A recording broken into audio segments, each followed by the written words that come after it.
So the biggest issues facing people who are hiring for a new executive role, it tends to be this mindset of, how am I going to find the right people? What process do I use? How do I make sure I don't get burnt by, either recruiters or search firms? So how do I go about it? So there's a lot of, noise and concern and fear going through people's heads.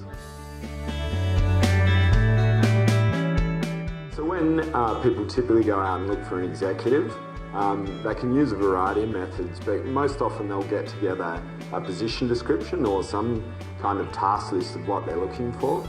They'll go out to market. That could be a combination of job boards, using a recruiter or a search firm, and using their mates and their networks to say, hey, we want a chief financial officer, whatever the role might be. They'll tend to gather all the information or candidates, or hopefully they'll find some people that fit the brief. And they'll go into a selection phase that quite often is reliant on unstructured interviews and gut feel to make decisions. So they'll go through some form of process there and try and make a decision, because it's a pretty painful kind of exercise for most people. They're not experienced. They're doing executive recruitment all day long, and hope for the best at the back end of that.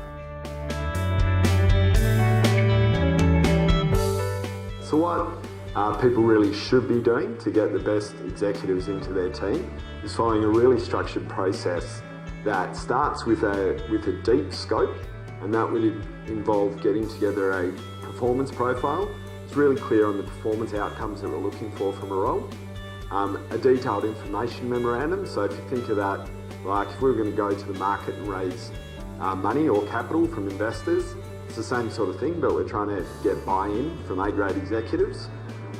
Then a really thorough search screen. There's lots of methods that we can apply there, but we'd be very sure to use all those avenues for search. Really clear and scientific selection phase involving panels, gamification, cognitive testing, so we bring science into the equation, and then making sure there's a really good onboarding program at the back end. So there's a lot more structure, a lot more science that goes into the process, but unfortunately most people race it and don't want to go through it.